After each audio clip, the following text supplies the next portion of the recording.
Japão, que, segundo ele, resultará em um investimento de 550 bilhões de dólares nos Estados Unidos e no pagamento de uma tarifa recíproca de 15%.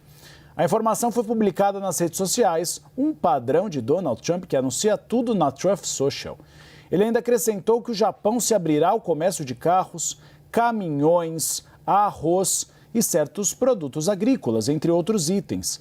O anúncio de Trump foi feito depois de uma reunião com o principal negociador de tarifas do Japão na Casa Branca na terça-feira, de acordo com o jornal japonês Asahi. É interessante porque na época que nós tivemos lá atrás, na época de Nixon, também houve um acordo de Nixon com o Japão e o Japão acabou reduzindo a valorização do dólar em relação ao ien naquela época, que fez com que Nixon não retalhasse o Japão. Nixon é, para Donald Trump, uma das figuras mais importantes. Boa parte da política industrial que Donald Trump quer, neste momento, fazer nos Estados Unidos é inspirada em Richard Nixon. A dúvida que fica, Vitor Irajá, é onde é que o Brasil está errando? Claro, a gente sabe que existem outras prioridades na lista de negociação para os Estados Unidos. Fato, né? Outros países que vêm na frente. Mas aqui mesmo começa a surgir essa dúvida de se o Brasil esperou demais, se não colocou à frente das negociações no momento oportuno, ou seja, assim que Donald Trump, com todos os sinais de adversidade, de diferenças, né, de posturas e até mesmo ideológicas, porque ele acaba misturando a ideologia com as questões técnicas ali no início do seu mandato, de não ter colocado alguém na linha de frente que não fosse o presidente Lula, mas uma pessoa cacifada ali pelo presidente para falar diretamente, né, com o presidente americano. Tudo isso começa a surgir diante das tratativas que parecem estar paralisadas. Aí, bom, os negociadores dizem que não, que elas estão caminhando, que no bastidor, de forma sigilosa, muita coisa tem sido tratada. Mas vale a gente lembrar dois pontos aqui que chamaram muita atenção recentemente. Geraldo Alckmin admitindo que não tem uma resposta dos Estados Unidos há 2 meses, antes da tarifa de 50%, quando ainda se negociavam as tarifas iniciais de 10% sobre o aço e alumínio. A forma como o governo brasileiro, na figura de Geraldo Alckmin, ministro do Comércio, decidiu fazer esse contato por meio de uma carta. Muitos negociadores vêm com ressalva, acreditam que é uma forma até arcaica de fazer contato com os negociadores nos tempos como hoje.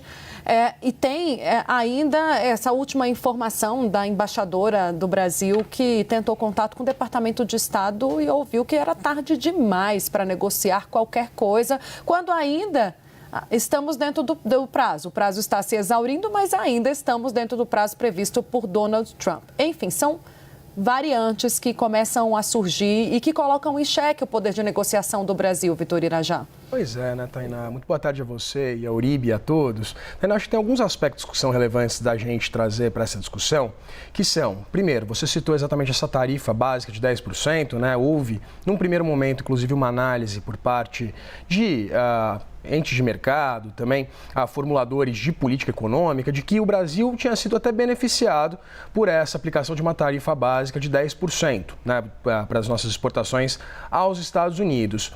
O que acontece agora é que depois de o Brasil virar ali o centro das atenções e virar alvo dessa tarifa mais alta aplicada por Donald Trump a essa série de países, né, essa tarifa de 50%, agora a gente corre de fato contra o tempo, mas a gente acompanhou que naquele primeiro anúncio os motivos de Donald Trump alegados por ele não faziam muito sentido do ponto de vista técnico, né? Eu venho trazendo isso aqui no Bastidores ao longo das últimas semanas.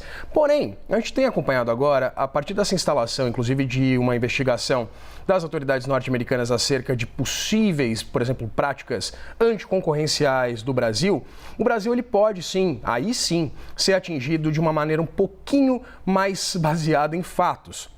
Isso, evidentemente, se as nossas negociações, né, se os negociadores não conseguirem avançar com algum tipo de acordo mais prático. Isso porque tem um levantamento muito interessante feito pelo BTG Pactual com dados do Banco Mundial que mostram que o Brasil impõe barreiras não tarifárias a 86,4% dos produtos importados aqui do Brasil, né, exportados por outros países aqui ao Brasil.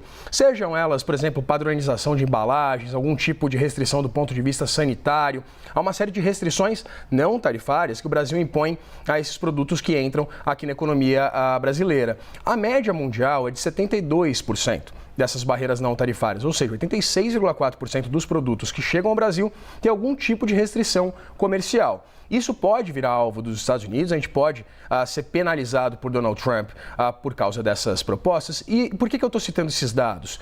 Porque a partir dessa consolidação desse acordo com o Japão, como o Uribe disse, né, tudo é anunciado na Truth Social de Donald Trump, ele publicou o seguinte: eu só vou reduzir as tarifas de um país se um país concordar em abrir seu mercado, senão tarifas muito mais altas. Os mercados do Japão estão agora abertos pela primeira vez na história, as empresas dos Estados Unidos vão crescer. Ou seja, Donald Trump aqui abre uma janela de possibilidade de um argumento levado pelas autoridades brasileiras aos negociadores norte-americanos, de que se o Brasil, por exemplo, diminuir essas barreiras não tarifárias a produtos norte-americanos, há ali uma janela de oportunidade para que tenha algum tipo de andamento nessas negociações. Porque, de novo, aquelas premissas envolvendo tanto relações superavitárias, que são superavitárias para os Estados Unidos, Donald Trump tinha alegado que eram deficitárias. Isso não faz sentido, assim como não faz qualquer sentido o Brasil condicionar qualquer tipo de alívio,